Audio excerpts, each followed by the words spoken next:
Good day, ladies and gentlemen. Welcome back to our channel and welcome to another video where in today's one we're taking a look at GitHub, and I'll be explaining to you guys how can you revert a commit on GitHub. So how can you essentially revert a specific commit to remove its changes from your branch.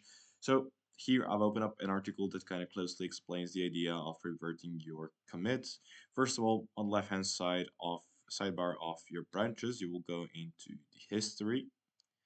Of course, you'll have to select your current branch and then go into the history. Scroll down and right click on the commit you want to revert, for example this one, and click on revert changes in commits. Essentially, it's simple as that. So on the left hand side, find your commit, and you can also search them by their name or by the word. So once you search them, right click and then revert changes, and that's essentially the fastest way to revert a commit on your GitHub's repository branch. That's it for today. Thank you for watching this video. If you found it helpful, leave it a like, subscribe, and I'll see you guys in the next one. Goodbye.